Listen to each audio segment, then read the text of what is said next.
He's at Key West. Like to call to order the City of Saugatuck Workshop for February 18th, 2026. Jamie, will you call the roll? Anderson, Here. Clark, Here. Dean, Here. Gardner, Here. Muncy, Here. Peterson. Here. Stanton. Here. We have a quorum.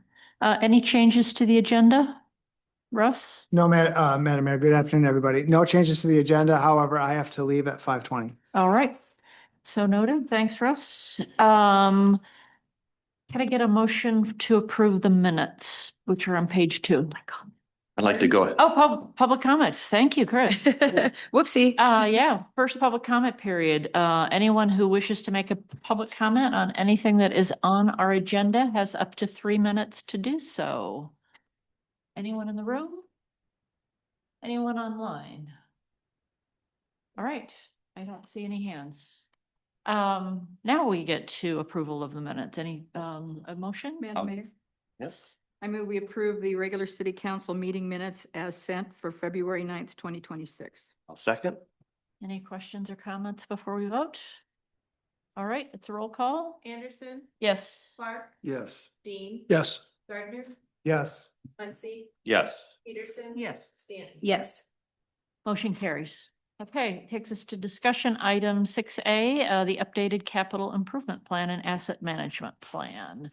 Scott, thank you for, and John, thanks for everything. Hi, everybody. Always look forward to this discussion every year.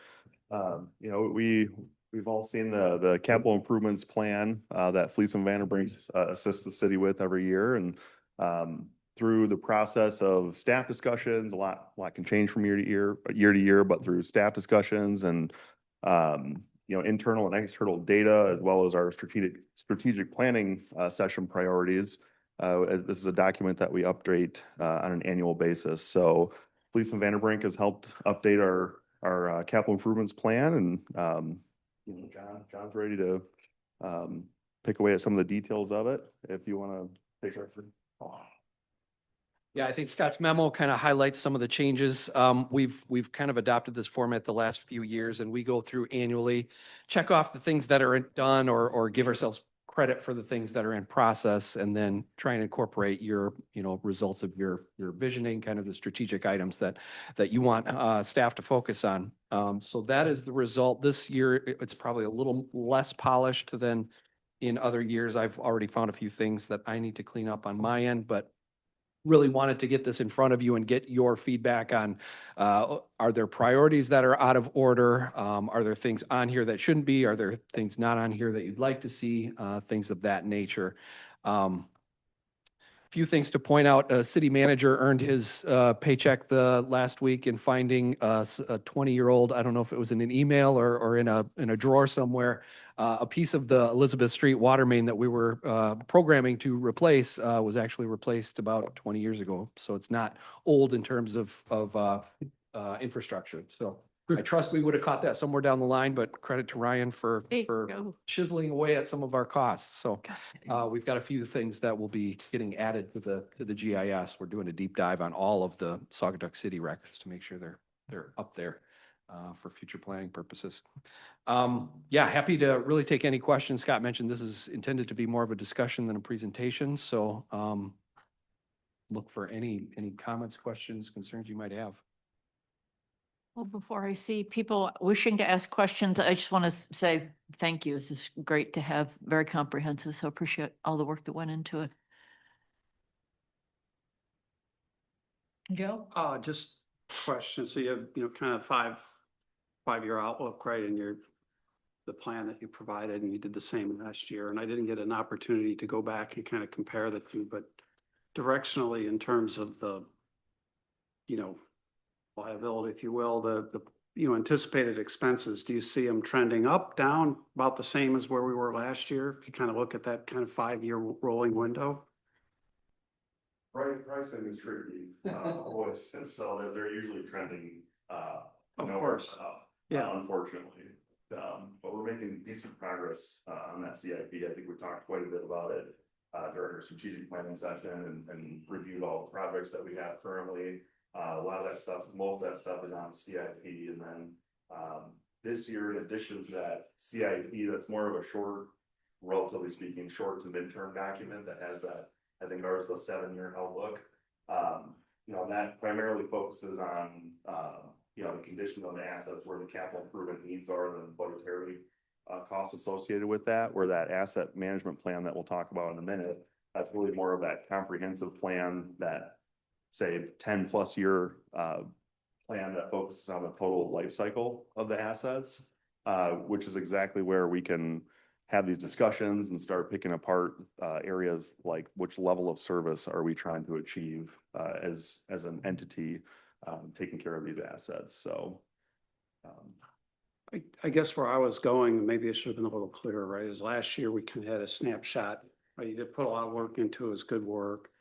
And we expect the overall numbers to go up because as we look forward in time, we're building on projects, right? Not taking them off the list, right? So I assume the total number is going up. The question is, of the projects that were identified last year, are we still looking at pretty much the same estimates in terms of the dollars, or just curious if you're seeing Yeah. anything change in that respect? We take a look at the numbers a little bit year to year, just to try to factor some of that Sure. inflation, but we kind of present them in $20-26 anyway, just for kind of to help you compare what's a big project versus not a big. Oh. Fair I enough. feel like on the fire department, they have a capital improvements plan. I see where they have like, their figures are tied straight into the CPI index. And so every year those numbers just kind of go up in accordance with that. So Kelly's doing the same thing, right, in their CIP, yeah. so for instance, the figures for FY 31-32 reflect a annual increase throughout those years for projects that look just at gravel road maintenance. It's got a flat $10,000 a year across the plan. So that's not inflated. So the intent is for that to be $26. Yeah. And yeah, I understood that. So we're not actually showing, Correct. These are the dollars. Future what we think values. it would take to do it today. Yep. okay. Yep. Got it. Chris? Yes, could you walk me through the Park Street Campbell Road to Mount Bald Head Park? You got the 26, 27, 28, kind of how you figured all that going? Yeah, and the timing certainly is flexible. As these things get closer, we dial in on the costs and kind of the timeframes.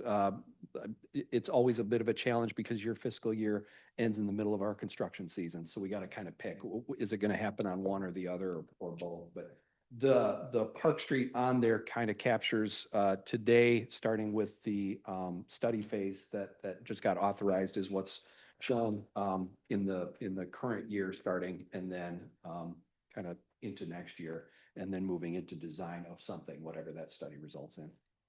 Okay. Yeah, So- refresh my mind, when will the study be done? So the study, we're hoping to kind of work through this year. We set up some of those meetings during the summer season intentionally to try and capture more people that are available on Park Street, but knowing that that's a busy time and we're not going to catch everybody. So we kind of tried to stagger them and give a few different opportunities to get some input. Russ? Yeah, so to follow up on Councilmember Peterson's question, so the 1.4 million, $1.42 million for Park Street, Campbell Road, and Mount Bald Head Park. That's in today's dollars, so I understand that. That seems to me to be light in terms of what I would expect that we're gonna have to spend on Park Street if we were to include everything that's been put out there. So is this a filtered view of it? In other words, it's everything but the kitchen sink, or is it just the? Scope Just kinda can understand. definitely grow and that's going to happen. We tried to do our best job of kind of giving you a rough ballpark. There isn't a Okay. detailed cost estimate behind each one of these numbers. Yeah, but- They're just kind of order of magnitude, how big is this project? How many feet are we talking about for road and water and sewer and things like that? So it's intended to cover like a crush and shape project on the road with some kind of non-motorized, and that non-motorized number is highly variable depending on whether we just try to widen a shoulder or do something more than that. Okay, so the length of the road in comparison to Maple Street is, I don't know if it's comparable or not for that distance, but so a $4.3 million project on Maple Street is compared to 1.42 on Park. My understanding is that we don't have the same sewer and water replacement issues that we're gonna have up on Maple, right? That constitutes a lot of the, biggest difference right okay. there is that We're not planning to replace the water main as Right. part of this. I think dates back to like the 1980s. Okay, thank you. Couple other questions on, again, great work, guys. I love this stuff. This is just kind of it's very interesting to me. Newnham Street, I happened to run into Mr. Hayworth the other day with his dog, and we talked a few minutes, and he said, when are you going to get Newnham Street on the schedule? He's been in a meeting. I think he and his wife wrote an email to us several months ago to ask that question. I did not see that scoped on the CIP. It's only mentioned in terms of replacement on the water system, maybe? Yes, on the water system, there's a line item which includes Newnham. So is the reason why Newnham's not included from a road replacement and or other unpaved roads?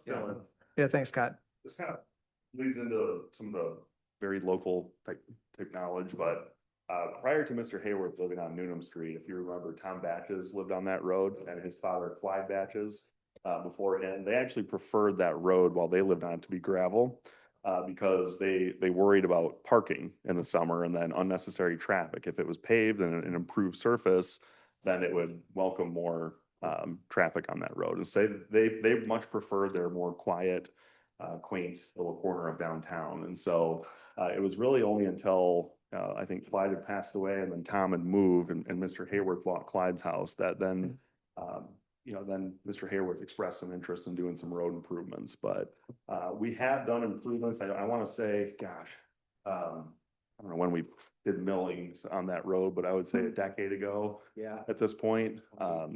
So we did make road surface improvements to that from going from gravel to asphalt millings, and it's really held its shape pretty well. I think we've had to regrade it one time since, but it took care of a lot of, at the time, what the residential concerns were primarily dust from the gravel, which the millings took care of that. So, and I also think a very short stretch of road that doesn't serve a lot of residents, and there are some underground utility needs in that area Okay. too. I can't remember if we needed to improve the sanitary sewer, water and sanitary on that road, and so we just are having a tough time justifying the cost, especially with that kind of reactionary time, in the grand scheme of things. Just because of property changes ownership doesn't mean that all of a sudden becomes our number one priority in 5 years. So. Yeah, and the visibility of that road obviously catches a lot of attention, right? Because of its location. And I always think about Brook Street, which is up off of Elizabeth up over toward north, which is, I mean, maybe comparable in terms of the type of usage, right? There's very few homes on it. I think they're all short-term rentals with the exception of one full-time resident up there. But would be in the same situation of needing, maintenance by the city staff to be able to take care of potholes and so forth. But the reason why it doesn't get the same attention is because it's just not visible to most folks.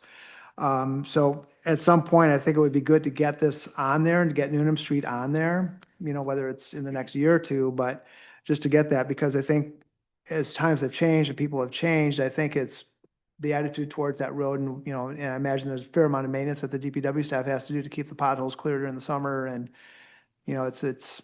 A couple things. Yeah. I mean, our gravel roads, we don't have that many. I want to say we have 5 or 6 in the city. We have like Lakeview, Brook. There's a short section of Interlocking. Elizabeth Street. Yeah.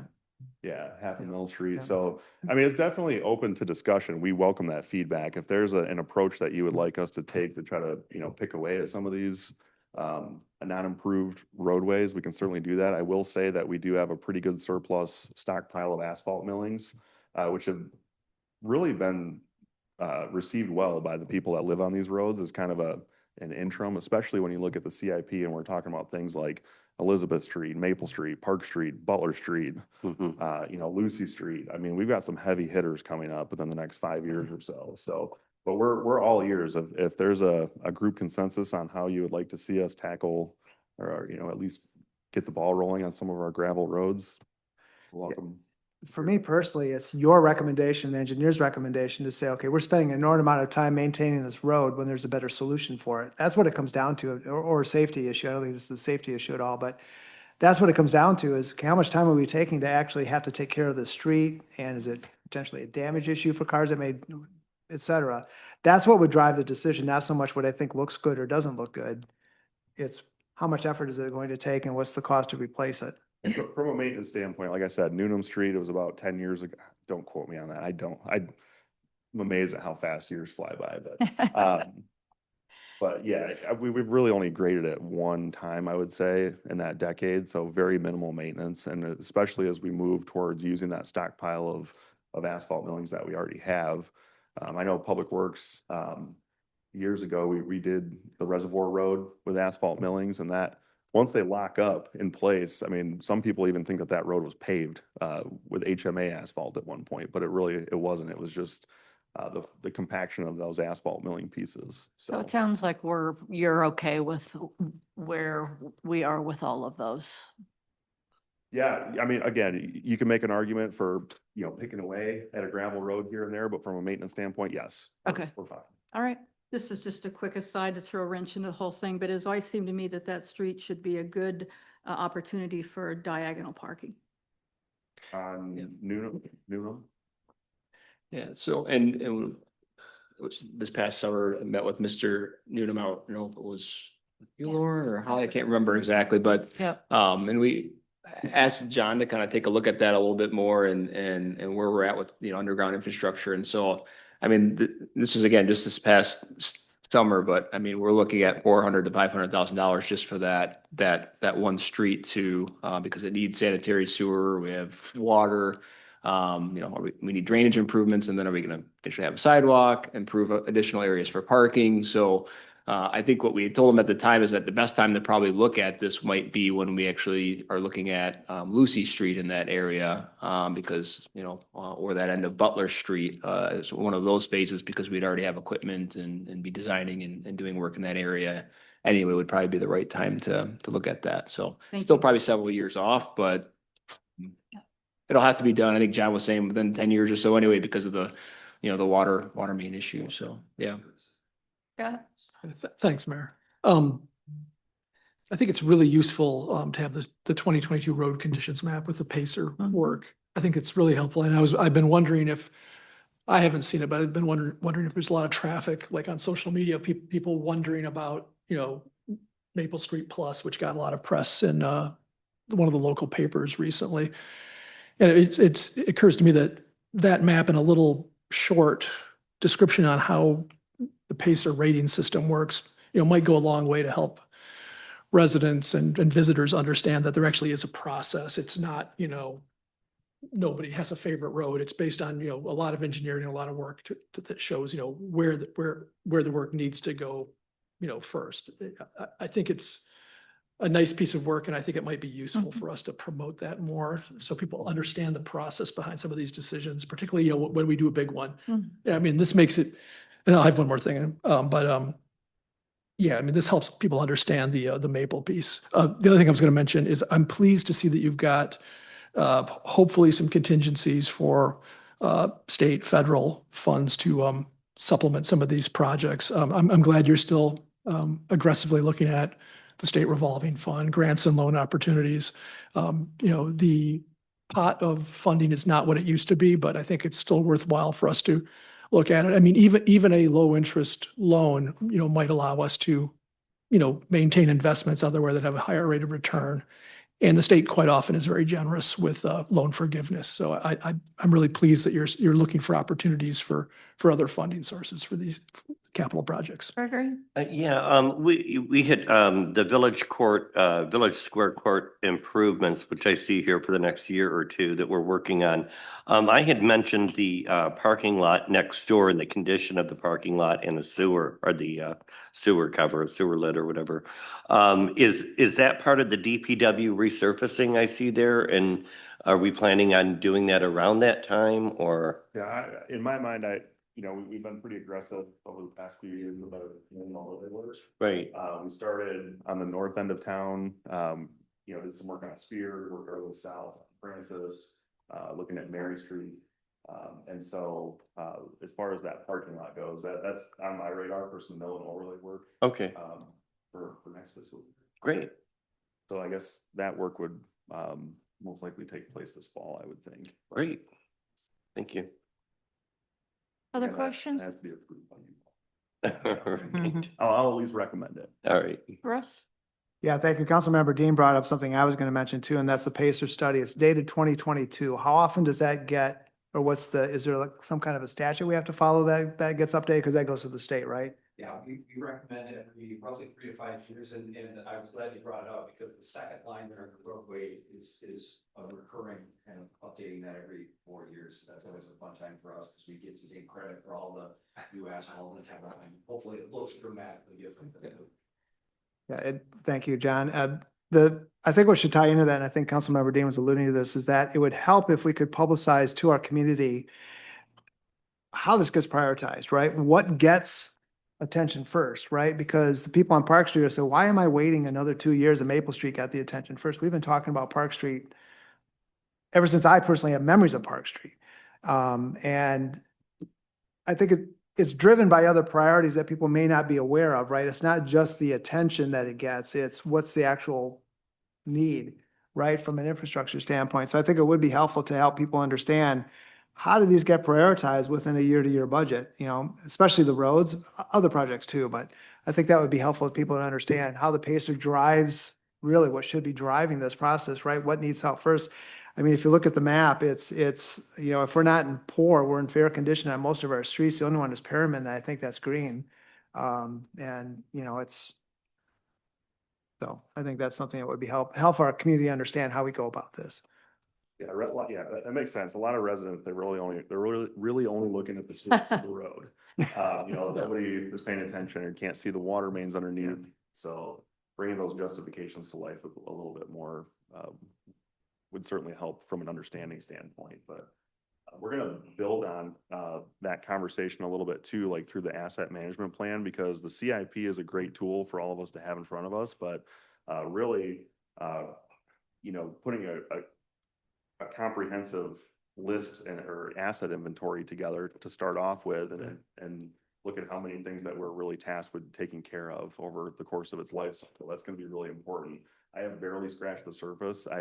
On the one hand, I'm not a big fan of having an incomplete document in the packet, but at the same time, it's a working document, and it's going to constantly be improved. And so if you really start to look at the list of all of our assets out there, then we can start to have more in-depth conversations about what our expectations are and what ultimately what you guys and the community expect out of the level of service that we can deliver on. So the CIP feeds into the AMP, right? they're related. Yeah, again, the CIP is more of that short to midterm range for our capital improvement needs, where that AM plan or AMP will have to do more with the total life cycle of the assets that exist out there now. And if you look, I mean, I just plugged in a couple of numbers. I started at the place that was most logical to me, which was Public Works, right outside of my office door. And I made the list of all of our assets, and I threw in some fleet rotation numbers on there. And I think I put 7 items on there, and we were at $800,000+.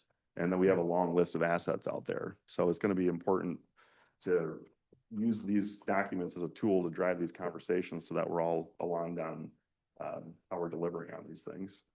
Thank you. Anything else? I say it every year, there's a big red draft on top. This is always kind of a draft because it's a living document that it's kind of a working document. Yeah, love your feedback today, and whenever you have something, please send it our way. Great. Yeah, I Thank think you, gentlemen. Thank you, guys. just for the council's awareness, I think, obviously John said he's still doing some tweaks, and Scott's still, doing some tweaks. So at least the capital improvement plan itself, I think last year we had this before you to at least kind of, vote on that it was a document that you wanted to work off of, and I think we'll do the same once we have it kind of buttoned up and ready. But yeah, in the near term, I think it meets the priorities that you set at your last strategic planning session, and we're building budgets around this already. So yeah. Great. Thanks so much. Appreciate it. Thank you. Okay, that takes us to the zoning ordinance amendment to update the signage regulations, which is on page 16 of our packet. And I think Grayson and Jake are gonna tag team on this year, so. Great. And I am happy to get started here because there is a whole lot to unpack. If you go to, let's see here. I think the memo starts on page 16. Yeah. That's a breakdown of the different categories of changes that were done to the city's sign regulations. So to provide some background, there have been, quite a few constitutional cases involving signs. that implicate First Amendment freedoms. The city's sign regulations had some provisions that were probably unconstitutional, specifically by regulating the content of messages. And this proposed ordinance amendment represents a very comprehensive overhaul of the city's regulations that the Planning Commission has been working on for quite some time. So second page of the memo, the first regulatory scheme worth discussing here is for signs in the city's right-of-ways. As the amendment is drafted, this would require a permit that is issued by the city council for any new signs that are going to be placed in the city's right-of-way. It would be submitted to the zoning administrator, who would review it for completeness, and then it would be sent to the council, and the council would approve it based on a number of criteria. This is somewhat similar to like I think what you would colloquially know is the city's hardscaping regulations in section 94.34 of the city code. There's also a policy that the city uses. And my understanding is that this was proposed by the Planning Commission like this to be consistent with the council's desire to exercise more control over installations in the right of way. Any questions on this specific section, or do you want me to just keep on going, or we can do questions at the end? Does that include sandwich board signs for our businesses in the right of way? So as presented, yes, it would. So Okay, that's- previously, sandwich board signs were regulated outside of the zoning ordinance in a police power ordinance that the city has that would be repealed by this amendment. And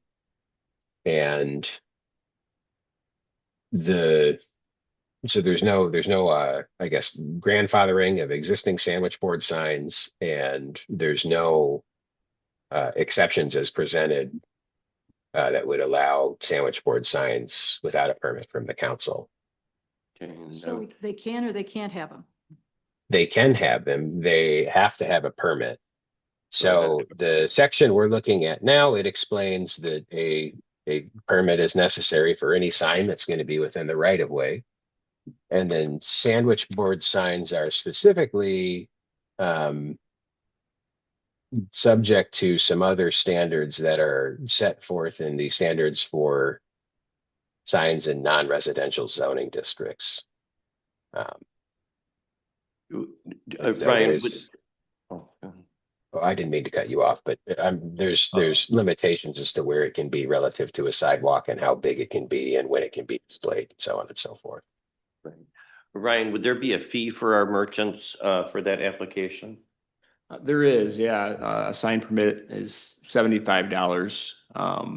So the way that I think it's written specific to sandwich board signs is like, because this would be pulled into zoning, they would have to at least apply, to get the zoning permit, and then assuming it's approved, then it says they wouldn't have to come back each year. That essentially the sandwich board sign, as long as there weren't, changes and things like that, it could remain. Oh, it could remain, so they could hit 5-6 years as long as it's the same board. Correct. That's my understanding of the sandwich board sign specific provisions, unless I'm missing something, Jake. No, you're correct. There's a specific carve out there that says you don't have to have annual approval for it. It's as long as it stays in the same place. It's the same sign. So certainly would be an adjustment that first year, right? I mean, some folks did get a permit before under the police powers ordinance. Some folks may not have, we have kind of a hodgepodge, I think, out there, but this would at least bring everybody into compliance, take a look, make sure we're at proper sizes, reminders of proper locations. They got to be brought in, at the, on non-business hours, and then hopefully we're good to go for a while. So. All right, we're gonna make sure that we communicate that well to everybody. I don't disagree. Grace and I just had that discussion today that this would be something that we'll want to, assuming this provision, stays intact, we'll want to definitely get ahead of. Right, I know it's gonna be, that's gonna be a surprise to some of the Yeah. business owners that aren't aware of that, yeah. Sure. Okay. Sure. I mean, if you feel, differently and don't feel like it should, have a different process. I mean, because it's not only that they have to apply for a permit. I think the way that the right-of-way signage regulations are written right now are that they also would have to come before the city council. So we would have all of these on your agenda to actually review yourselves and approve as well. So I don't know if you feel like you need to take a look or if it's something that you feel like could be handled at an administrative level. We're open to. I think administrative level, I don't think that that's something that needs to come to us unless there was some kind of extraordinary case or something that, So one thing I would add in, just in case it's helpful with the council's deliberations, the hardscaping regulations, I do think that's structured so that there's administrative approval under a certain dollar amount. Yep. And I think that dollar amount is $50,000. I don't know that there's a whole lot of $50,000 signs out there. But I think the council could consider either a dollar amount or maybe only having council approval for permanent sign installations versus temporary installations. Or you could just kind of run them through the zoning administrator with the ability to refer it to the council for whatever reason. I think that ability also exists in the existing hardscaping regulations. One additional thing for you guys to consider is if people are trying to put their sandwich boards not directly in front of their businesses and are requesting it to be on the corner of a block or something, so that would need to be regulated differently, I suppose, if they wouldn't be coming before you. So- Definitely have those. So yeah, so if like say, for example, I'm thinking of and they don't have one, but Santa Fe Trading Company where they have part of their sidewalk that's on their property. They could put a sandwich board there without a permit, correct? So If that it was would- actually their property, not the right of way.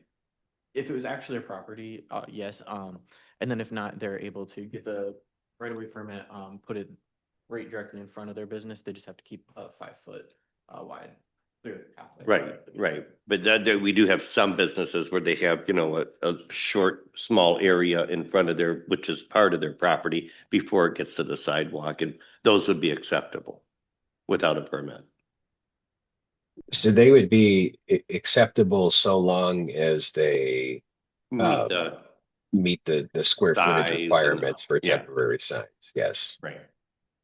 Thank you. Curtis, so would this, thank you, Madam Mayor. So would this apply to only businesses or can it be for events? If somebody wants, like the Saugatuck Women's Club has a magic show and they want to put a sign out there, a sidewalk sign saying this is the way to this magic show, do they have to get a permit for that? It would include any sign that's placed within the right of way. Like Essentially without limitation. The only thing that would be accepted as the amendment is written would be signs that are hanging or dangling above the right of way. So what about an election sign? Somebody says, vote for me and has their name there and picture. If They can it's put a in the sandwich right board. of way, they need a permit. Right, and anybody could get it then if they want to stick a sandwich board. Say if I'm running for office and I want to stick a sandwich board in front of Santa Fe, put my name and my picture there, I just have to get a permit and I can do that? Good question. Well, I think that then gets into some of the maybe closed session Closed discussions session. that we might have about signage in the right of way and how we might want to handle those. Okay, thank you. Unless Jake wants to speak more to that now, but Well, as presented, there's a whole process of going through the city council and there's things that they would look at. And even if we changed it to an administrative review, I'm sure that something relevant would be, do you own the property that is adjacent to the right of way where you want to put the sign? And I probably should have used the Santa Fe. Let's say I want to put it in front of Pumpernickel's Right. and I don't own the land. So I think the city would, even as written, I think the city would have grounds to deny it there. But I also, I mean, it's an interesting question, and I think it could be addressed a lot more clearly by, my incorporating signs some I know, kind I of. was just gonna say, I guess who's running for reelection? But it could be addressed more clearly, I think, depending on how the council wants to handle this. For a requirement that says signs in the right of way need to be, either adjacent to property that the applicant owns. And maybe you could have some consideration for right of ways that are attached to public property, although I don't know how much interest you'd have in that. And maybe you could say adjacent to property that the applicant owns, or the applicant has permission from the person who owns the property. Because I'm thinking, maybe yard sale signs where you want to direct someone to a yard sale by putting a sign, outside your neighborhood, that kind of. wow. I mean, historically, with the regulations, again, this was a content-based, prohibition, but essentially you couldn't have, election type signs in the right of way, right? I mean, we obviously do a lot of education and things like that on that, so. So what about garage sale signs then? If I want to put a garage sale sign down on the corner pointing it up and it's a sandwich, do I have to get a $75 permit for that?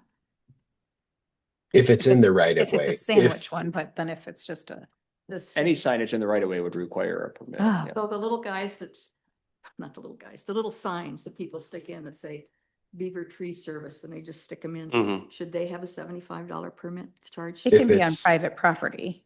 If they're It's in the, not. if they're in the right of way, like they usually stick them up by the stop signs. So Right. Those seem like.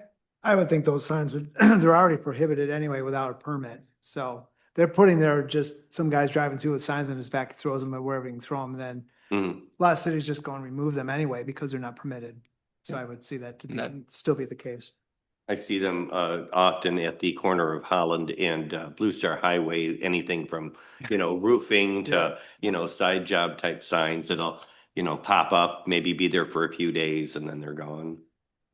So. Well, and those kind of signs are addressed to some extent outside of the right of way, in the new temporary sign regulations that are Right. proposed. Which- But in the right of way right now, any sign without limitation in the road right of way would require a permit.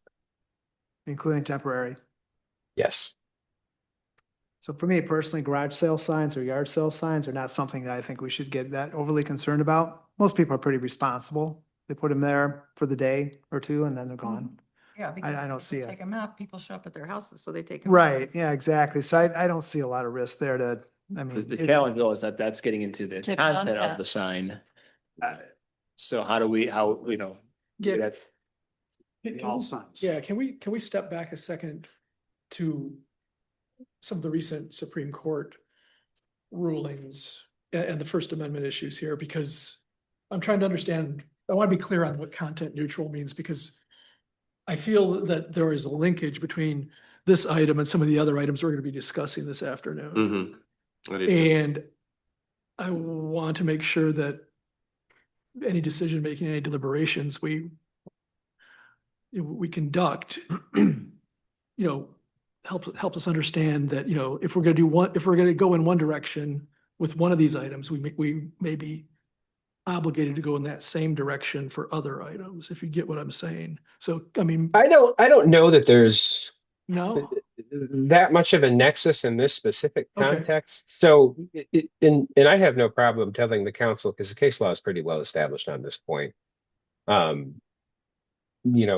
Content-based regulations in most contexts are generally disfavored. And the way that courts have evaluated whether a regulation is content-based is, do you have to read the sign to know if the regulation applies? So that's where if we start saying, well, we're going to treat, yard sale signs differently than a sign advertising someone's landscaping business or a political sign or something like that, those are content-based regulations that are subjected to a higher scrutiny under the First Amendment. So just so I'm clear then, is what you and staff are suggesting is we basically take a blind eye to the content. We don't let the content determine our decision-making. Am I understanding that correct? The most defensible sign ordinances are not going to regulate content. Now, for the purposes of you guys understanding how is this going to work, it is totally fine to talk in terms of content. So we're talking about, okay, you know, let's think about a scenario with a yard sale sign or election signs. It's okay to walk through those hypotheticals because that's how the ordinance is going to be applied. But the text of the ordinance itself, in a perfect world, is not going to single out specific kinds of messages and treat them differently. So in other There words, are- we can't treat a yard sale sign differently than we would treat a pizza slice $5 sign. Unless you have a really compelling reason for doing so. And most Okay. of the time, that's not going to happen.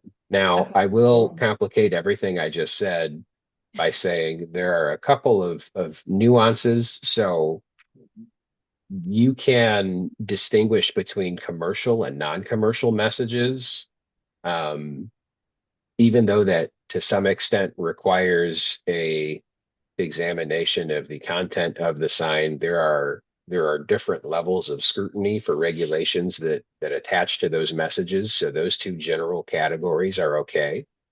And then courts have also upheld the distinction between on-premises and off-premises signs.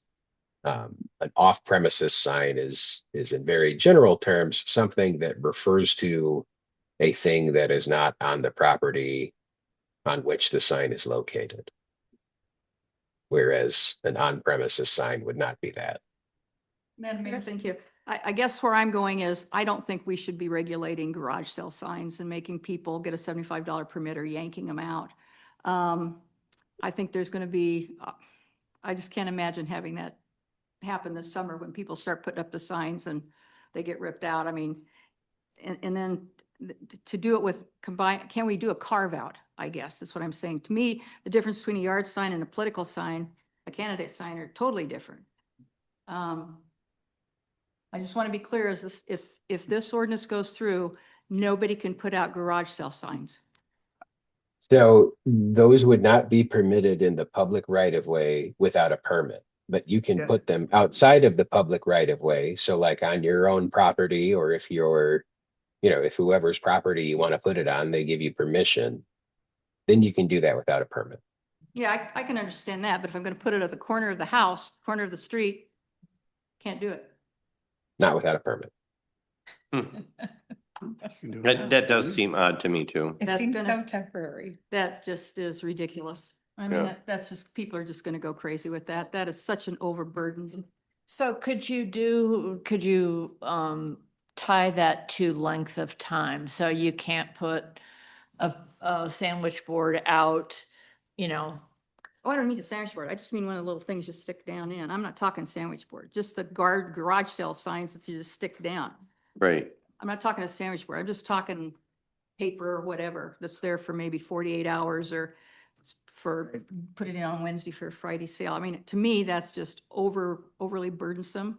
And And strictly in the public right of way is yeah, what we're talking about. that's where you put them. Right. That's where, yeah, that is where you put them. I wouldn't be in favor of that. I mean, but- technically though, I mean, even under the existing regulations, you couldn't go and put a garage sale sign in the right of way.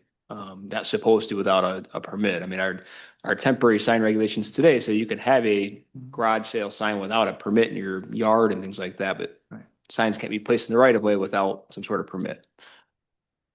And then it really comes down to, in my opinion, I mean, even though it's currently restricted, it becomes down to a level of enforcement, right? Right. If someone, if my neighbor puts a yard sale sign at the corner in the public right of way, I'm not gonna say anything about it. Now, if it's there for a week, yeah, then I might go over and say, hey, it's time to take it down. But that's up to the, I think that's where it just kind of gets in that area where if the city chooses not to enforce it, what's the harm? Right. Really, for these situations? That's the kind of way I look at it. Yeah, it's- the city really does practice reactive code enforcement too, because you don't have a dedicated code enforcement person. So nobody's out driving around. Right. Checking to make sure that your yard sale. They used Kind to. They used to. Oh, yeah.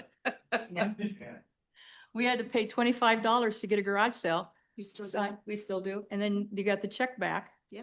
and still do. I only get like 4 applications. So a see, year. I don't have a problem with that. I mean, if One you're gonna put a person sign does it out, every year. yeah. Yeah, but I don't always have people who apply for Yeah. garage sales. Right. 94 a year, same people. We've dealt with this before in the past, many years ago. I think I was on the seasonal staff, probably in my early 20s, I would say, when this happened. But sometimes you have to look at, people that aren't following the rules to really put it in context. And so most people are going to comply with the ordinance and do these things reasonably. We had it before where people would put out visually, some people found them to be visually offensive, like neon colored garage sale signs, and pretty sizable ones.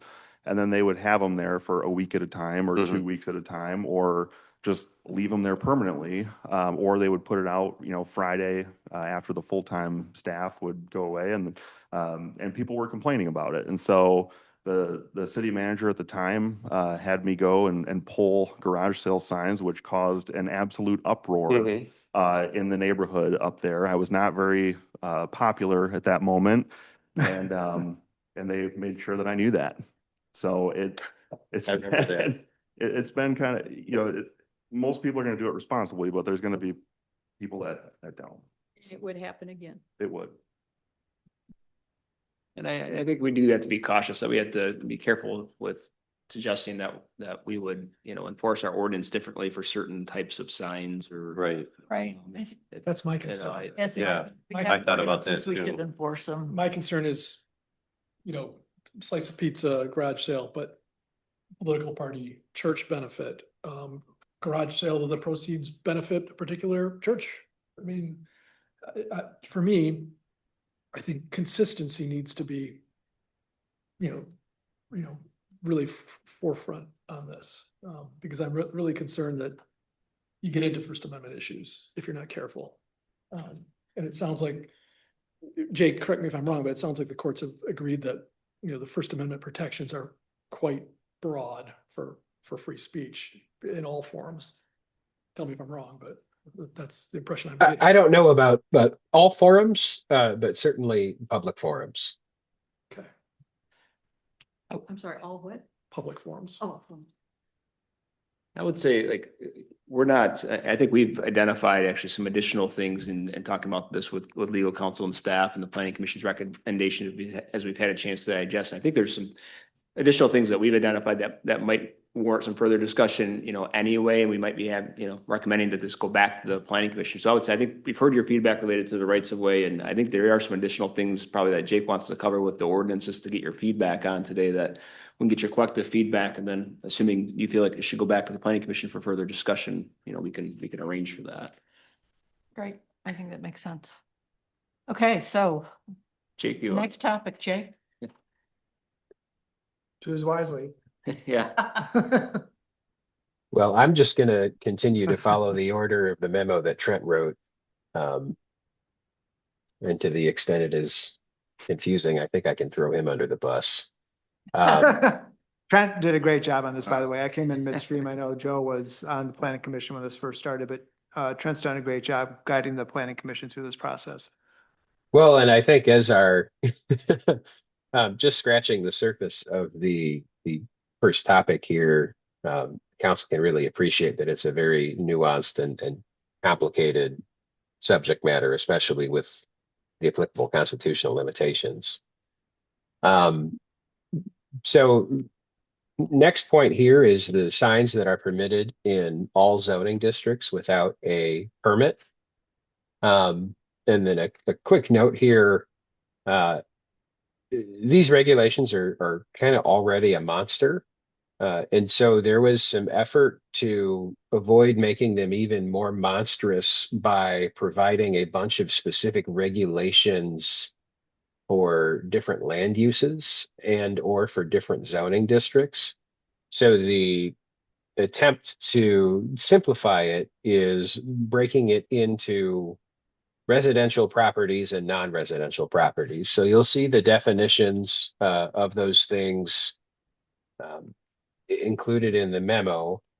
But essentially, if it's a single-family dwelling, two-family dwelling, or an apartment, that's going to be treated as a residential property. If it is a essentially anything else, it's going to be non-residential. And for something, like a multi-family dwelling complex, the common areas of that development are going to be considered a non-residential property, and the individual apartments would be considered residential properties. The reason for these distinctions, and then later on, we distinguish between residential districts and non-residential districts, and that tracks the zoning ordinance. The reasons for these distinctions are, residential and non-residential properties, they have, I think, different needs and interests to some extent in displaying signs. And then when you're looking at non-residential and residential districts, there are different expectations for the amount of signage that's going to be displayed in those areas. So it's a little complicated and convoluted, but it is an attempt at simplifying and tailoring to the extent possible.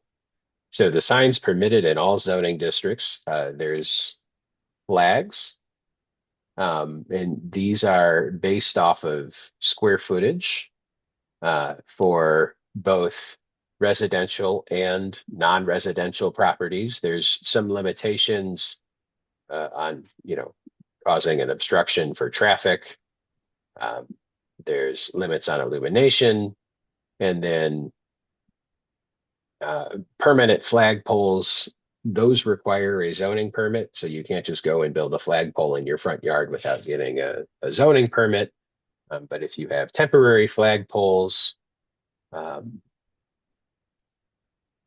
or I would think, flagpoles like attached to a structure or something like that, those wouldn't require a permit. And so as long as you stay within the square footage limitations, you're in good shape. The next type of Hey, Jake, just real quick, just because we're on flags and at the risk Yep. of really throwing us off here, but one piece that the planning commission, my understanding is they wrestle with a little bit. I want to make sure, just point this out to you to, in case there's any different thought. So for non-residential properties, so essentially your businesses and that sort of thing, there's not a limitation on, my understanding at least, there's not a limitation on the number of flags that they could have. Temporary flags that they could have on their property. So I raise that because sometimes I think we're starting to get a little cluttered with a lot of open signs and things like that, sometimes folks feel like they need more of those types of things to bring attention to their business. And so I just wanted to raise that so that there was always awareness that this wouldn't have any limitations on something like that. There's a desire to have, limitations on that. You could, but if you're fine with that, totally respect that as well. So. Depends on whether they say Ohio State on them or not. You could end up with a lot more flags, I think, in your downtown with these regulations, so. Good. I think So that for businesses. And flag meaning anything that's, it's not, we're not talking about like the American flag necessarily, or a pride flag. It's open flag, Ohio State. anything that essentially fits the $5 form pizza factor flags. of what you would consider to be a flag. Okay. And there's no current limitation, to Councilmember Muncie's point, there's no limitation on, commercial or non-commercial messaging. So really any piece of, fabric hanging off of a flagpole displaying a message, that's a flag. But no feather. Colony for a good time. No feather flags, right.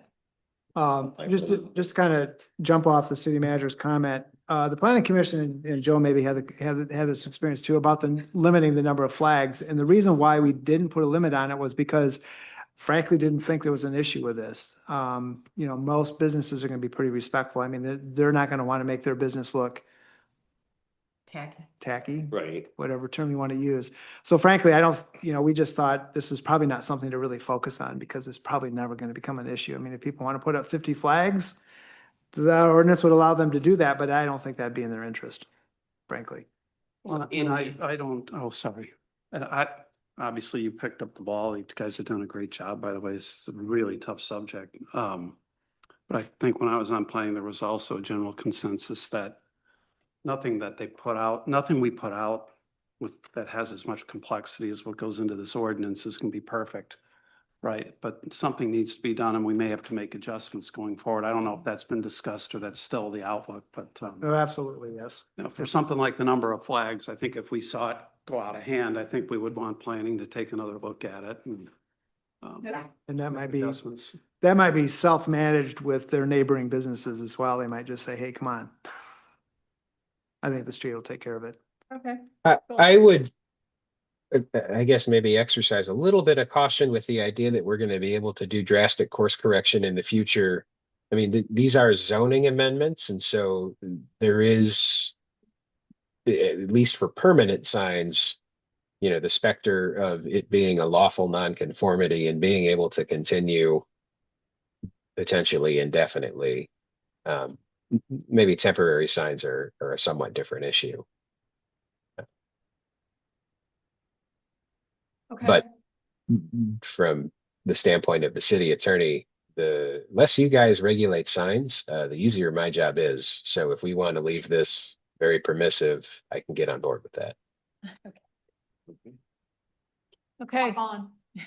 So temporary yard signs, and I think these would encompass a lot of the 2-post paper signs that we've been talking about earlier.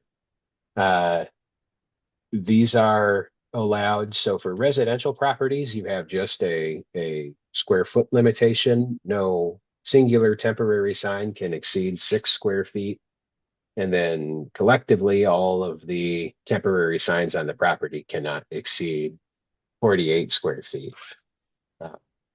One thing to note here when we're talking about temporary signs is that the way the amendment is drafted is that the word temporary refers to the construction and general intent for this to not be a permanent fixture, but there are not any regulations in this amendment as to how long they have to be displayed and when they have to come out, except for some general provisions about abandoned signs and signs that have fallen into disrepair.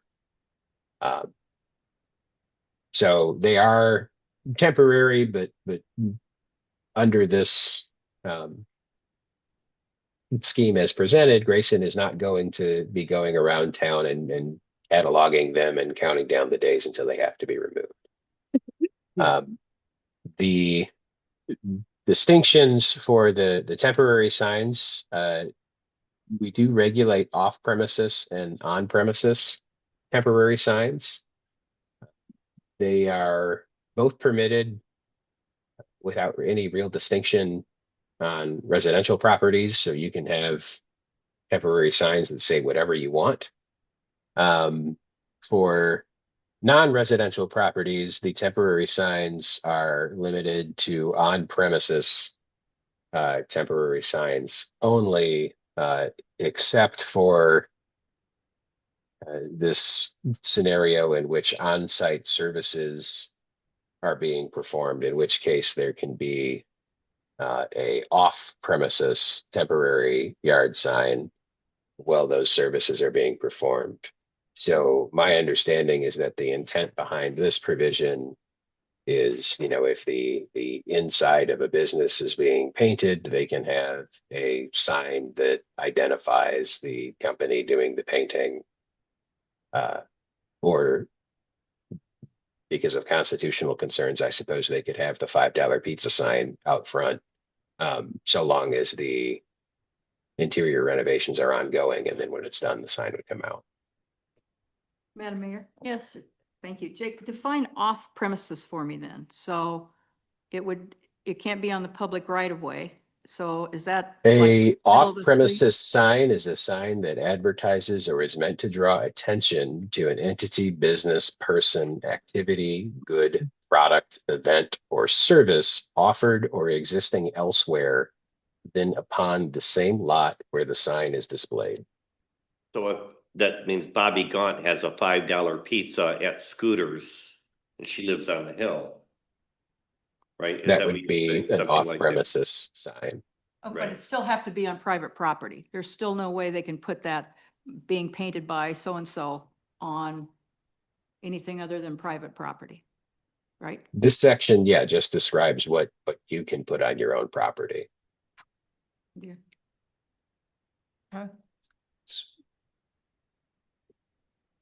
And then in So one sorry, piece- Ryan, were you yeah. going to say something? Go Yeah, ahead. I mean, just, I'm not hearing any other concerns so far from the council, but I suspect that there might be a little discussion on this. I wanted to flag for the council that, I mean, as written, my understanding of it is, non-residential properties. So, some of the businesses downtown at times may choose to display political signs, for example, or opinion signs, for example. And this states that essentially they wouldn't be able to do that because it's, they're not allowed to have off-premises signs unless it's related specifically to a service that's occurring at their place of business at that point in time.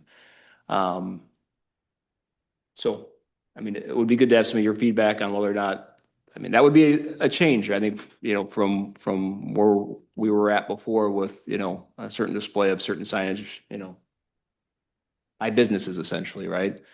I don't know if you have certain thoughts, feelings on that, or. Are you saying that a business having like, say, whatever the owner's political opinion is, that would not be allowed?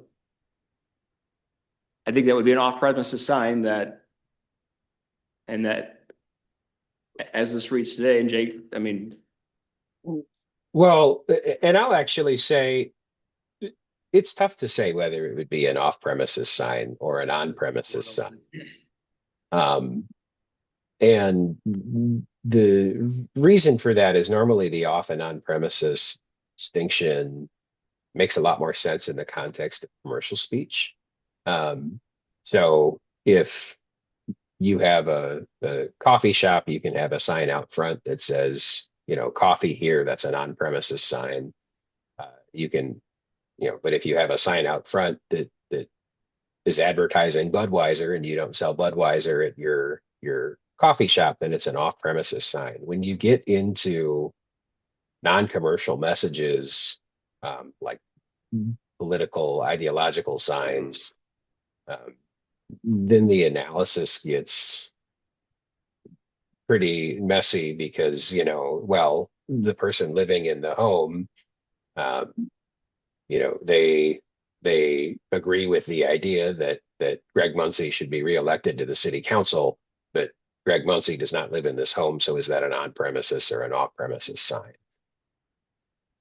I think, and I don't know exactly what the planning commission's intent in making this distinction is, but my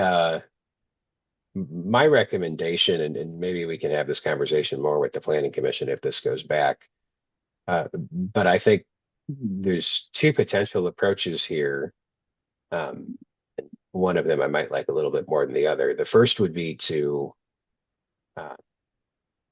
limit or make a distinction based on commercial versus non-commercial messages, because I think those distinctions are a little more clearly drawn.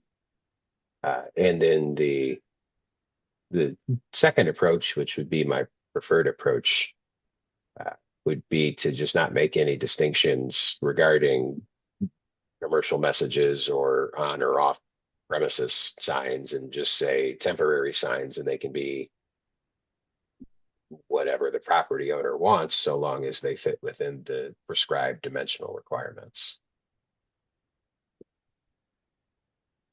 But that would kind of open the door for someone to have up to 48 square feet of $5 pizza signs. So I don't know if that's something that would actually happen, but it is one of the potential consequences. And frankly, right now, even as presented, that could happen on residential property, and non-residential properties, so long as they're actually selling the pizza. So with temporary signs, I do think, you have to balance the city's interest in aesthetics versus having regulations that are easy to understand and aren't going to create a huge administrative burden. And that has to be balanced against what you actually expect people in this community to go out and do.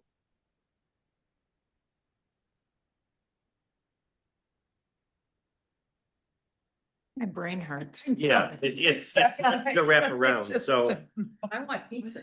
Yeah, I know. Yeah, Me too. pizza. I'm, So, go ahead. like a political, you brought up campaign signs. So if a business wanted to put a campaign sign, a temporary campaign sign, because maybe that business supports Lauren Stanton and they want her voted on next, they, as this is written now, they cannot put it out or can put it out. So if you treat that kind of sign as an off-premises sign, and Right. there's probably a better argument for that than it being a non-premises sign, then yes, But, you okay, could so, not. Can they put it on the business property, but just not on public property? I mean, can't So a business- right now, we're talking about temporary signs on private property. This is outside of the public right of way. This is in, your lawn. To me, it feels like a First Amendment right, regardless of content, if it's on your property, It's your. it's your. right, property. that's how I feel too. I just don't know why it would be Yes. any different. I could see, and I know some of us have sort of questioned the cost, but if people want to do signs and get a permit to do a sign like on public thoroughfare, typically it's, I would think for commercial purposes. So then they would need to pay, for that advertising on something other than their private property. But I feel like it's a slippery slope, Yeah. given First Amendment issues, to regulate what people do on private property. Maybe type of sign, the feather signs and stuff like that, or, a giant, inflatable something or other, you know what I'm talking about, not, you know what I'm talking about. Not, no. To my next career. Oh, okay. I can see that, but content on private property, the nature of the content makes me uncomfortable. Yeah. Because I think So, it's and it's interesting the terms that you're describing this in, because there is a court case, I think it's from the Sixth Circuit, if not from the Supreme Court, that describes the off and on premises sign distinction is essentially content agnostic. And so that distinction is okay to make, but what we're describing here is, well, the effect of drawing that distinction in this way, in this context. And that brings up another important tenet of the First Amendment, where even if you're making content neutral regulations, you have to provide ample avenues of expression. If you foreclose one thing, people have to be able to express themselves in another way. Otherwise, you can't just say no signs, because that's content neutral, but then you're still suppressing expression. So I think your point is a good one. And if it were The property owner's rights. yeah, and depriving businesses of the ability to display something like a temporary political sign On their own property, right? Planning Commission worked on, for months, right? They've been working on this, to great lengths. They've gotten into a lot of dialogue on different scenarios. Either Grayson or Russ, can you help us understand where the Planning Commission was going when they made the recommendation to have this separation? And are there specific scenarios that they're trying to avoid that?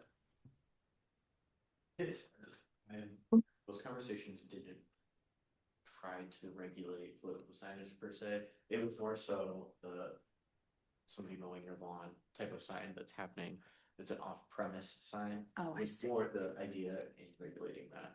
Right, yeah, basically it's the placement size, temporary, whether it's permanent, where city council or the planning or pardon me, the zoning administrator needs to actually have approval, that process. That's what it was focused on. Content, pardon me, content, I don't recall, other than you to describe a yard political sign or a garage sale sign, whatever.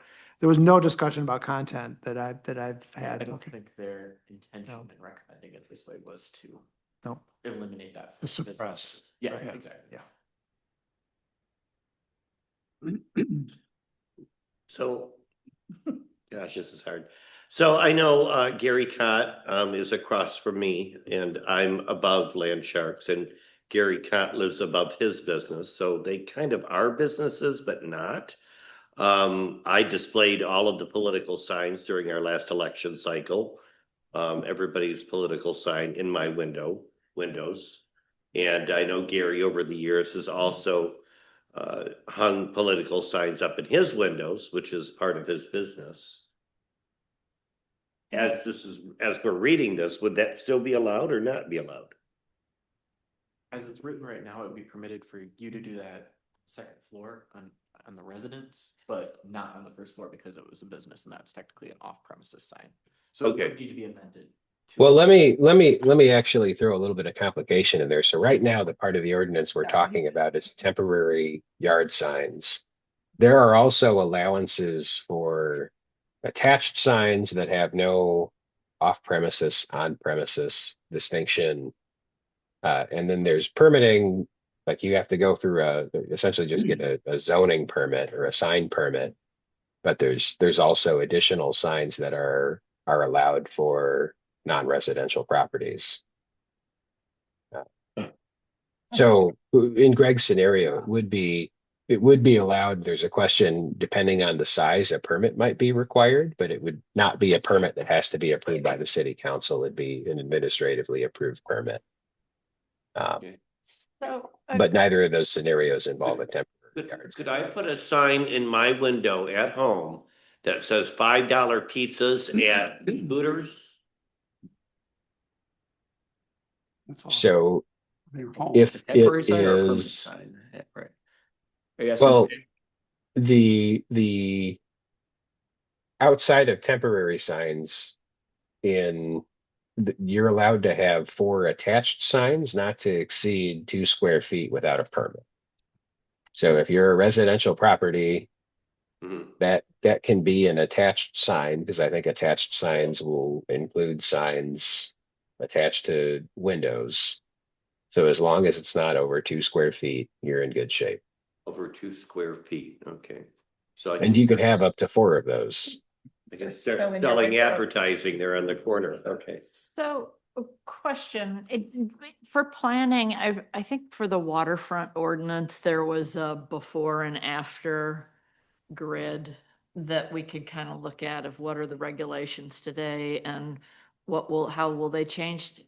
You guys didn't by chance create one of those for the planning commission, did you? We did not create a document. There was a red line that Trent prepared for us that we have not been given, but that had some of that in it in terms of what was changing. My expectation is that a red line would be incomprehensible. Well, yeah, is this- yeah, and Okay. that's part of what we ran into as well, but I understand where the mayor is coming from in terms of understanding what this will impact in the scenarios. Pardon me, that have been offered. We didn't have that detailed of a discussion around any of that at the planning commission, at least the meetings I've been in. Mhm. And then I guess my other That was- question, since the sense is that this is going to go back to planning, as people have prepped for this meeting and read through, like I, for example, have one burning question. Do other people have questions, and would a better use of this time be for us to say, what does this really mean? And if it's ambiguous, can you come back to us to tell us what it means so that I worry we'll be here until midnight. Right. Right. So did people have things that they had questions on, or do we want to keep kind of going through where Jake's just walking us through? See, Madam just- Mayor, my burning is the garage sale signs. That's the only one I have. Everything else I thought looked really good. Okay. And for me, Mayor, it's about the content, in terms of being compliant with the US Constitution and the right of free speech. Okay. And same here as well. I second what Scott Dean said. Okay, Lauren?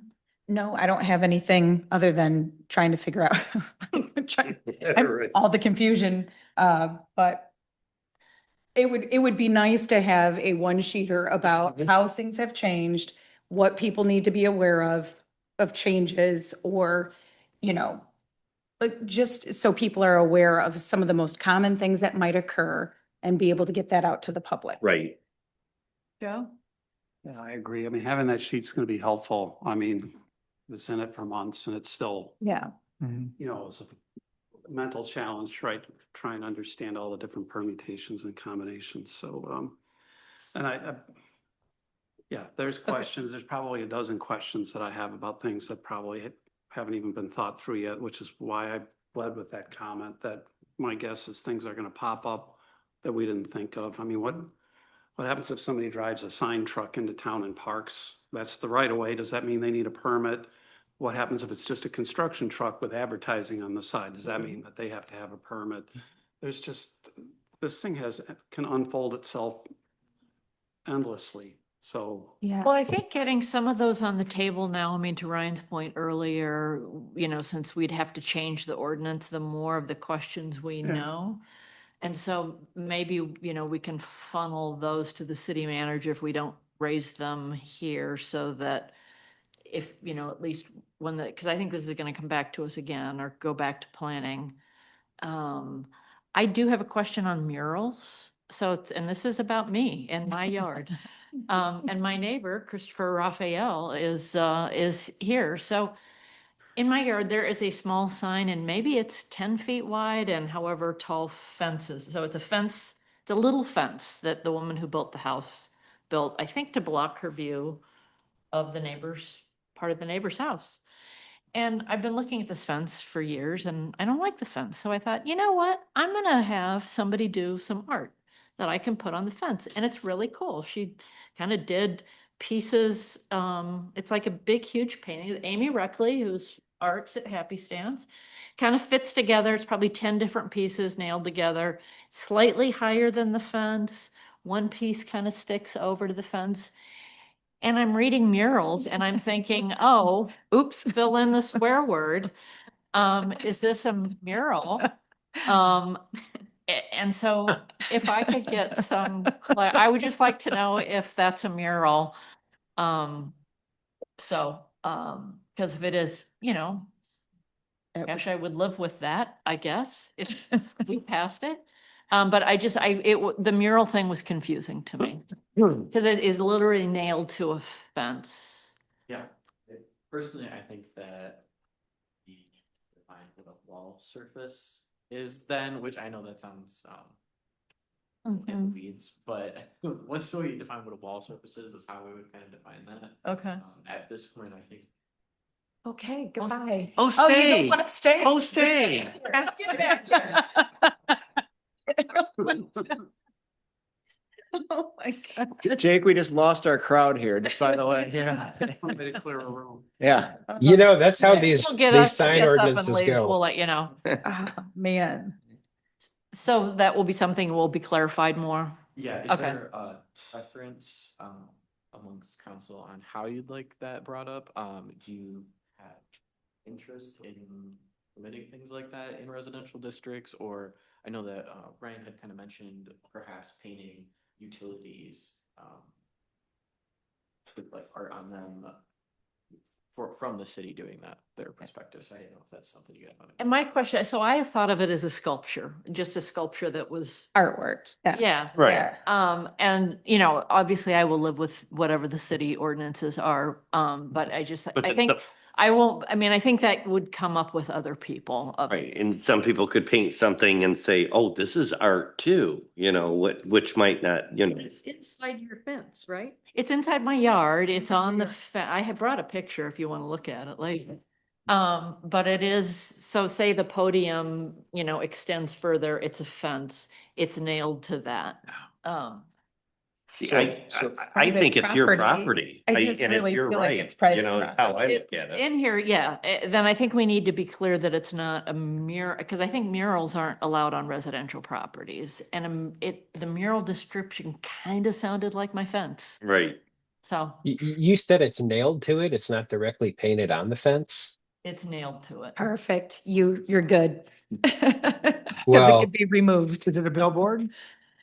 Well, there you go. I mean, and I know I am solving for myself and I I know. apologize. No, It's that's okay. fine. It's a But good it's just example. thinking questions, because Oh, if somebody Howard, had I a just paint- garage and they wanted to put a mural on the Well, side of I their know. garage on their private property. Can you paint your garage? Right. Well, this is a classic example. Out on the West Coast, there was a gentleman who had his boat in his driveway. The city Oh, didn't li- yes. Yes, I did it- saw that. The city did not like the boat in the driveway. You have to have it in a fenced-in area I with a, saw with a that, yeah. gate. So he put a fenced-in area and a gate, Painted the and he boat. painted the boat on the gate. Right. Exactly. Which like- Yes. that is one of the best. Yeah. So, Yeah, well, yeah. For me, I mean, as much as, you know, I may disagree with some of my neighbors, some of the businesses, whatever, whomever, you know, you got to come down on the side of, on private property, your right of free expression under the First Amendment. Otherwise, you're going to get tripped up by something like, well, you know, where does free speech end? Right. And it's just a hot topic right now. So I just can't see how. That's a good point. So, Yeah. so are there other things we want to share with Ryan and Grayson and Jake? And the I plan. wouldn't mind a little Then we'll go back to more planning. explanation as to the direction the council wants to go with murals. I think they're is- fine on private property. Yeah. Yeah. On private property, they're fine. I mean, exactly. I mean, are you going to go after somebody that's very patriotic and decides to paint the American flag on their garage door? On their garage door, correct. Then Point. private property versus in the business district, then that's my Residential versus question. commercial. So if Right. somebody owns a building downtown in the business district, right now, they're not allowed to put a mural up, correct? Unless they get permission. Unless they get Right, permission. uh-huh. And it has So to there's be also- historic district. We saw that happen at the hardware building. Right. Hardware wasn't allowed because it was a violation of a historic district rule, but the one that says Saugatuck, that was not historic, and, or at least it was allowed. So that, I just want to know the difference between the two. I know because the one was brick, and that was the reason why that wasn't allowed, but it was a signage thing allowed Too, wasn't it? to put on the building where the Saugatuck, where Mount Baldy, or Bald Head Meats was at that one time, when they put up the Saugatuck mural. Yeah, Did they get special permission for that? I think that just went up. I was say that was. The one on the mermaid? With Yes. Yeah, Thank- that, they did not get Went up. The permission. colorful one with the rainbow, yeah. Yeah, they did And- not get And permission. by the way, if you're ever down around Wicks Park in the summer, that has become like one of the number one Oh, sure. tourist It is. photo op. So I Yeah. guess, So I mean, it's I like, guess you know, that's my point, Yeah. is what's the regulation and what will be allowed?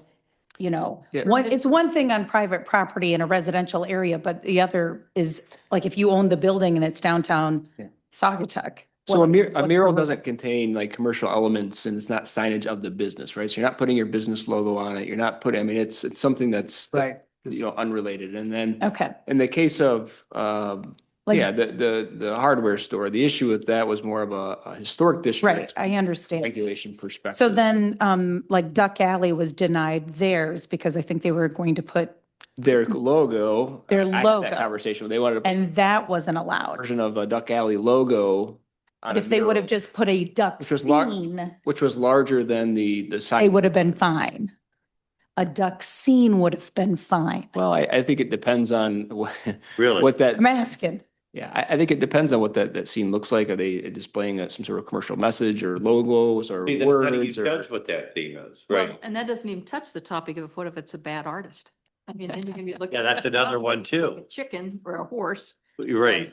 or it's Daffy Duck standing in the alley smoking a cigarette. I don't know if you've ever been to Pullman, but there's a, God. there, Yeah.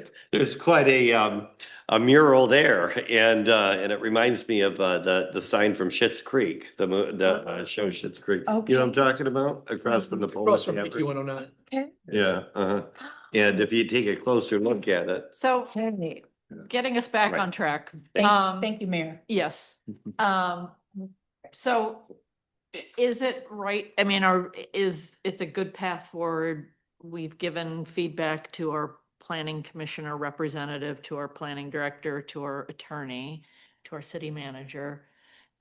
Planning's gonna have to, it sounds like is gonna go back and look at some of this stuff and then it'll come back to us. And if there are ways to kind of flag at a high level the areas that, because planning is so much more familiar with this than we are. Yeah. The areas that are enough different from what's currently true, like a $75 fee. and, Yes. Yeah. So that would help us That would as we help. re-review it. Yeah. Because it is, yes. Mhm.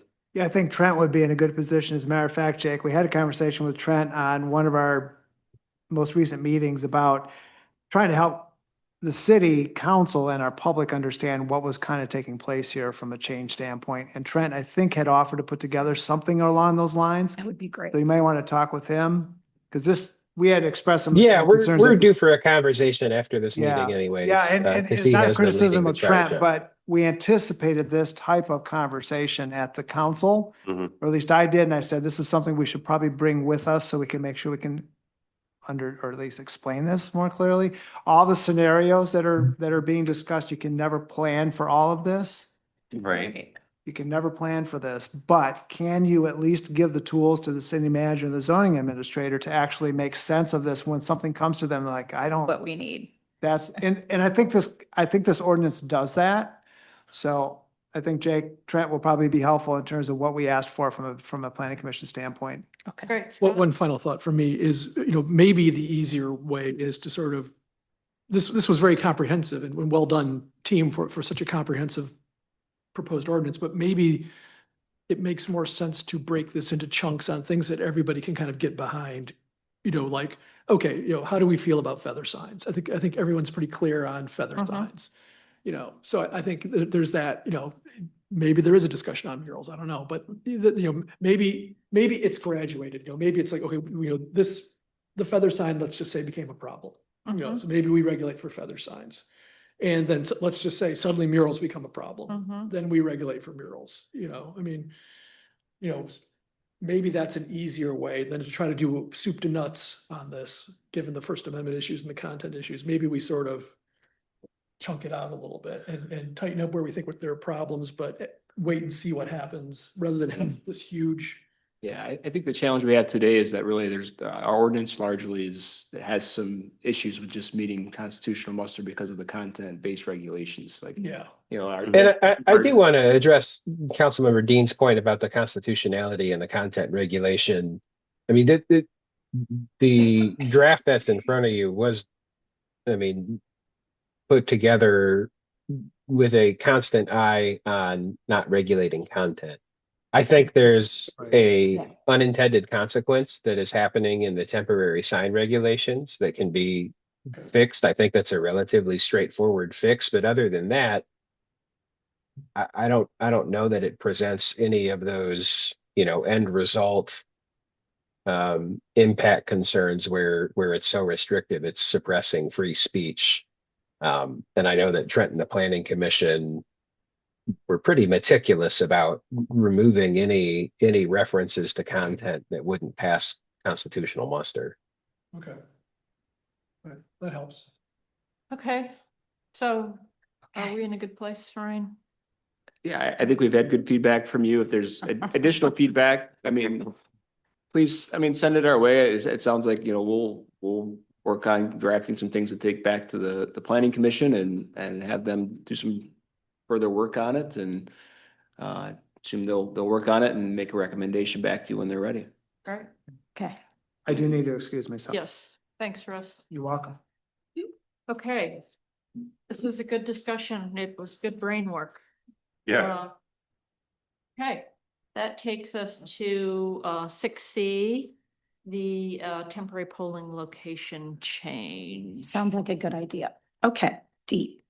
which is on page 45. Okay, so I would like to move all the elections this year to the Women's Club. Couple of reasons. May is coming up and our elevator's not fixed. And I want to meet my deadline to notice our residents. I also received excellent feedback after having our last election to Women's Club from everyone.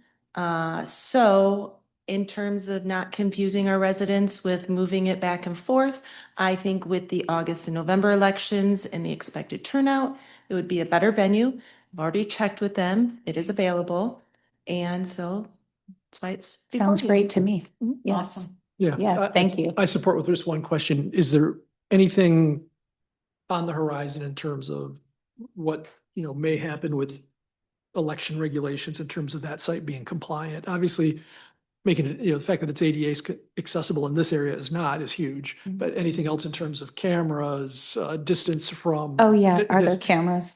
Just, The cameras are for our Only drop for- box, only for which ballot. is located here and not on the polling Okay. place but location. Perfect. standoff distance for canvassers, election We do observers. mark those with DPW marks those, Okay. wherever the election is. So yeah, that 100 feet mark, that is around that as well. So we have that marked off in case somebody does, we can show them where they can see Okay, it. so the site is compliant, and particularly if we have a Well, particularly. we've done it there before, so Yeah. it's easy to be compliant. In case we have a very scrutinized election, yeah. There was an issue last time. I remember, well, somebody parked somewhere. There's not supposed to be any parking, permanent parking. Remember this? There was parking. Somebody was parked there that they shouldn't have been there because there was no place for people then to unload and go vote. They're supposed to move those cars out constantly. And there were like 4 spaces. Are we- Somebody parked there. So I did put no parking signs, so we had parking for people. Okay. So possibly maybe somebody was complaining that there was somebody parked there too long.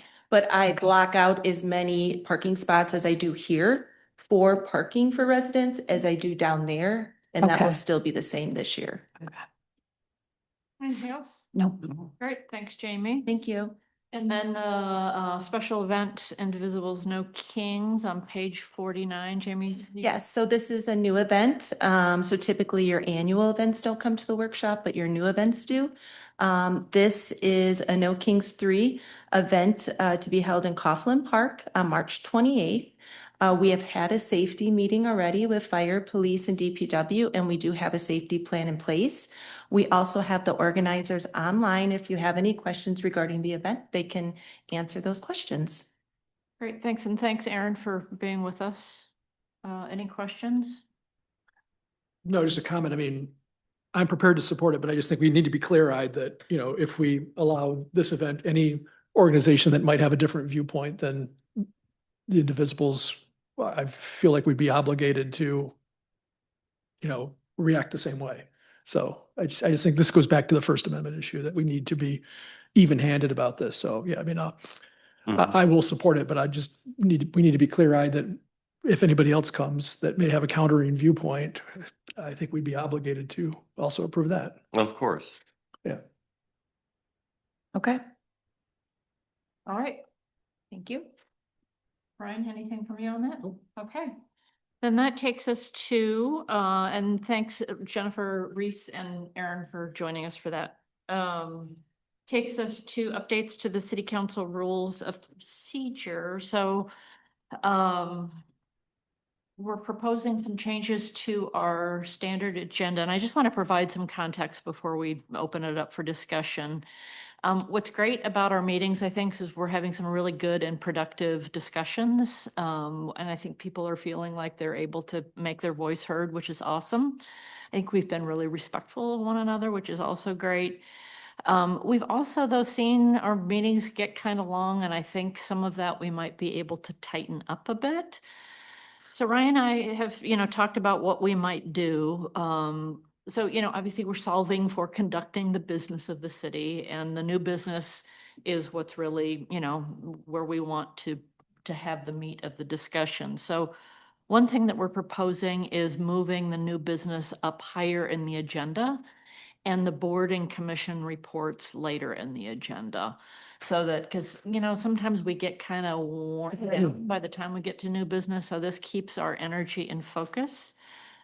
We're also proposing that we just do board and commission reports once a month.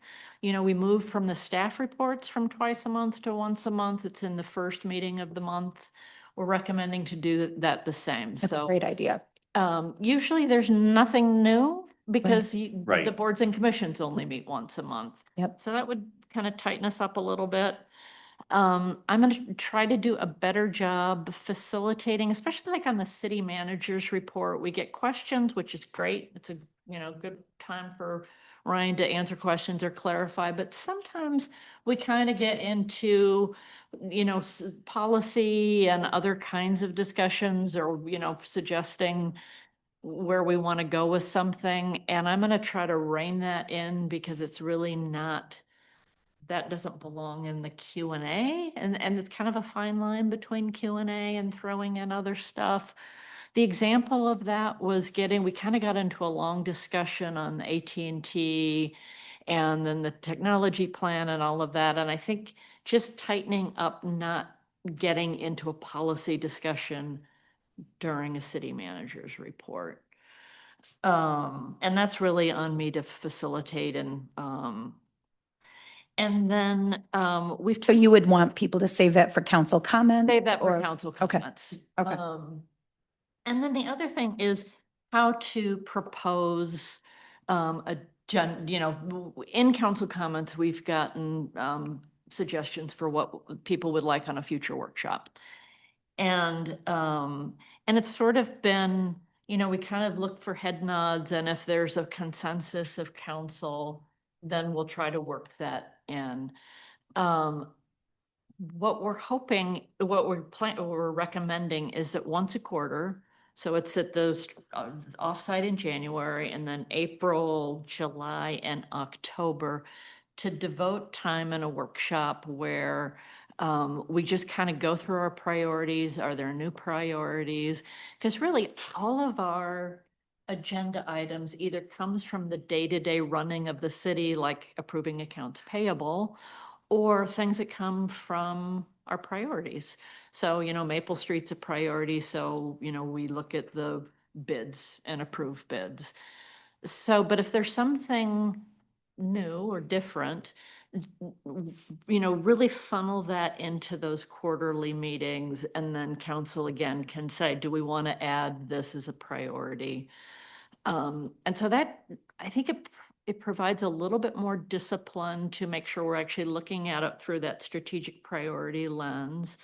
And also just kind of sets aside time. People know then when they say, oh, I want to add this as a topic, there's a time and place for them to do that. Okay. So that's really, and then the other thing is to just ask people to be mindful of how much we're repeating ourselves. I think some of our discussions, people will kind of go through the same ground 2 or 3 times. And I'm going to try to also step in there a little bit. But if people, twice, okay, maybe, but we can run a little bit long on that. And also being mindful of workshops versus city council meetings. Sometimes people want to recap what we've talked about in a workshop, and that sort of defeats the point of having a workshop. I agree. So, yes. And Mayor, just a quick refresher for me, was signage one of our priorities? Yes. And then on the policy discussion, then it would be if we come up with something that we want to talk about, we would bring that up in our council comments. So you can bring up in a council comment. So we're hoping that those will all come in the quarterly meetings. People can, if there's something really pressing on their mind, bring it up in council comments. But I think unless it's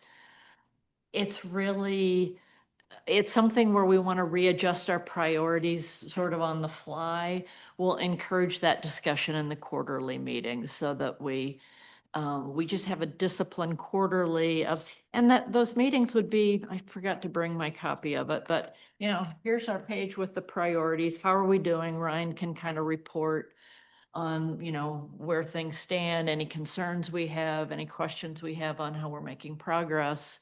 on the priorities? And then are there things, do we need to shift anything given pressing business that's come up?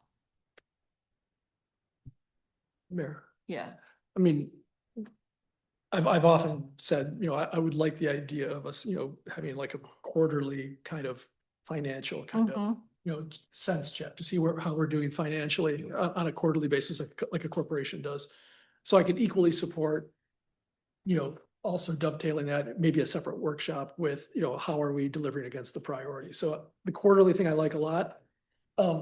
Is there any thought of, for these, twice a month meetings that we have as a council, to have one of those meetings, and maybe it's oriented, if possible, to be boards and commissions and committees, and then the following 2 weeks, it's staff. And so boards and commissions monthly, staff reports monthly,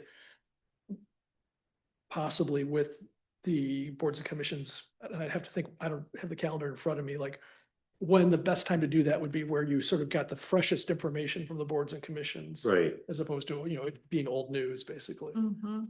Yeah. And that would potentially open up. I think it would save us a lot of time if we didn't have to do both My meetings. monthly, or even both bi-monthly. So one week, or, Bi-weekly. bi-weekly. So basically it'd be every month. It'd be, boards and commissions every month, and committees every month, and then staff reports every month. Yeah, the staff- And they come on every 2 weeks, they alternate. Any thoughts to that? I think that we can pick the timing. The staff, I think we leave it where it is, and it's the first meeting of the month. I think if it makes sense to have it be the second meeting of the month, Mhm. I'm fine either way. The staff reports hardly ever take time because it's, Right. I mean. True.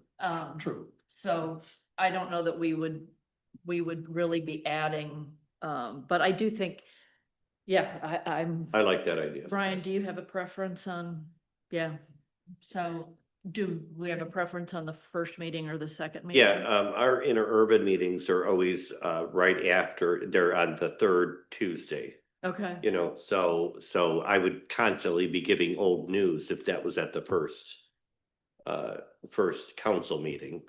Our first council meeting is usually right before, so often a week or two before, that, so that I would be giving you fresh news then, if it was on the second Monday. well, okay, so the first meeting of the first council meeting, so the second Monday being the first council meeting of the month. I'm sorry, the second council meeting of the month Okay, would be best for me. When do you guys We usually meet have? at the end of the month, so the end that of the month. first one is great for us, but See, the second one is fine. we don't don't meet. Yeah, yeah. We meet at the end of every month, so that first meeting is easy for me to say, okay, this is what just happened. Yeah, I think Cal Lake and Planning are both on the at the third, at the end of the month. So it'd be Yeah, the the fourth, beginning of the month the is better. fourth Monday. Yeah, yeah. Okay, that's what I would prefer. okay. And, just to respond to your other comment, Mayor, I do agree that we do get through staff reports very quickly, but, and I don't want to speak for staff, but there may be some benefit to them in only having to prepare one report a month. Well, Right. that's what they, yeah, and they do, that's what they're doing now. Okay, fine. Yeah. Yeah. Okay. And we still have the ability to, if something comes up from one committee or what have you, that's urgent, we have the Right, we can ability to always- approve the agenda change. Absolutely, throw it we can on. always add, An emerging issue. of course, Yeah. I heard staff reports will be on the agenda, the first regular meeting of the month, second regular meeting of the month will be board and commission reports. Right. yeah. Okay. Good with that. Yeah, I'm good with that. And great, so this will be on our agenda Monday to approve. Okay. And that includes the quarterly kind of And checkpoint, the quarterly big checkpoint. picture, financial review, as well as strategic priorities, just. Yeah, and we have done the priorities thing a couple of times this past year, but we didn't have it on a regular schedule Yeah. that we can all. And that way, if people feel like, they have something that we aren't getting to, we know that there's time where we can really devote some time to that, Yep. to hearing that. Awesome. Cool. Great. Great. So that takes us to the public comments for those who are here. Anyone on Zoom wish to make a public comment? All right, it can be about anything. And I don't think there's anybody behind the podium in the room, right? Okay, so no public comments. That takes us to closed session. Mayor, Yes. I'd like to make a motion to move into closed session pursuant to MCL 15.268H to discuss a confidential written legal opinion from the city attorney. Second. It's a roll call. Anderson? Yes. Clark? Yes. Dean? Yes. Muncy? Yes. Peterson? Yes. Stanton? Yes. Motion carries.